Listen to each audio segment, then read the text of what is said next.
As Canada's National Museum of Sport, we have a platform and an obligation to amplify marginalized voices and share the lived experiences of marginalized Hall of Famers. Today, we bring you the story of Indigenous activist and Olympian in water polo, Wanique Horne-Miller. In her sporting career, Wanique Horne-Miller was a gold medalist at the Pan American Games, the first Mohawk woman to compete at the Olympic Games, voted MVP of the Canadian team after their Pan American Games win, and was awarded the Tom Longboat Award, given to Indigenous athletes who excel in their sport. However, her journey to excel in her sport was not one without adversity. Speaking about some of her earlier experiences encountering racism, the conversations she shared with her mother about these encounters, and how they shaped her journey in sport, Horne-Miller said, I remember the first time an official kind of looked at my card and like as I was moving up to get ready to race, and he was like, Wanique, what kind of name is that? And I'm like, my little voice, I'm Mohawk, or I'm Native. And he was just like, he looked at me, looked at the name, and it was just kind of like, and then like for some reason he felt the need to tell me like all these preconceived ideas of what I was, who I was. And it was so surprising because I was like, wow, like the guy doesn't even know me, but it showed me the power of people's, I guess, prejudices. Stuff that came out of his mouth was like, oh yeah, I heard your people are very talented athletes. He started off, oh, you guys are very talented, but you tend to quit and like that type of stuff. And I remember going to my mother after and being just like really confused, because like everybody in my world weren't quitters, and they weren't what he said they were, or have trouble with the drink. He would say, oh, you guys have the trouble with drinking and stuff. And I had to like ask her, is that what's going to happen to me? Is this sort of what is my path, moving forward? And she was just looked at me and she was so mad. And she was like, well, what do you think? And she said that, what do you think? And I was like, well, no, she says, am I a quitter? Do I have trouble with drinking? Do your aunties, your uncles, like all these people? I said, no. She says, well, then, you know what? That's racism. And you show him just how wrong he is every time you race, and every time, you go to practice, every time you meet new people. But I really realized too that at a very young age, I had to first prove people wrong, right?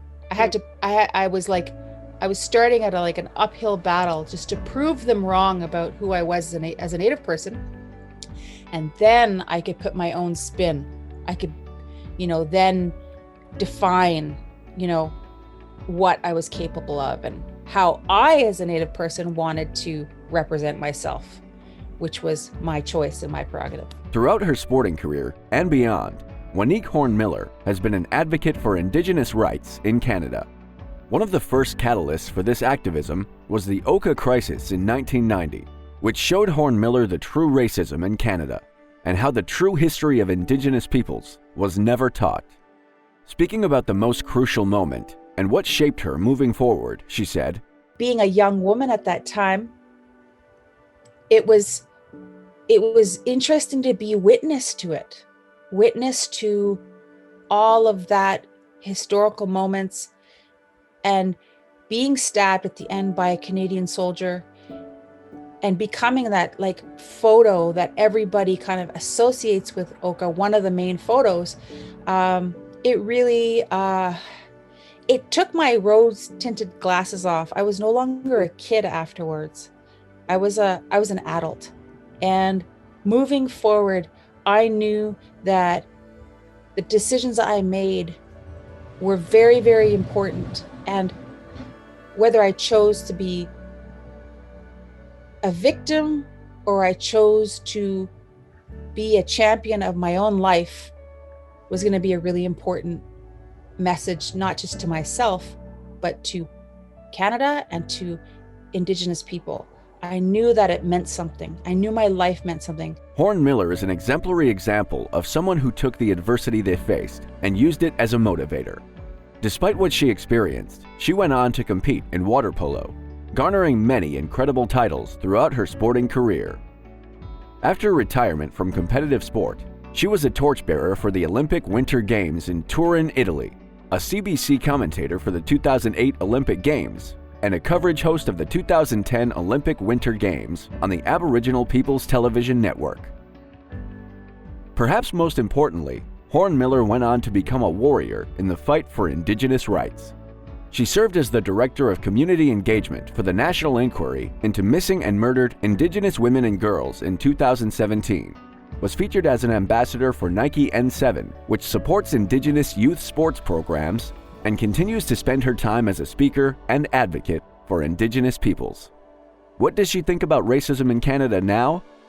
You know, I'm sort of warily cautious because I do experience racism, and I do fear it. And I fear it for my children, and I fear, you know, because the shootings are still happening, the issues are still happening, like it's still happening. But I think that we are talking about it, and there's movements to do something about it, and that's the only way we're gonna be able to find solutions. It's not my community or your community, it's our community. We're gonna have to find it together, and our children are in great need for us to do that because their future's at stake, and I would never ever want them to go through something like the Oka crisis. That is my greatest nightmare, but it's always a potential unless we do something. We can do better. We will do better.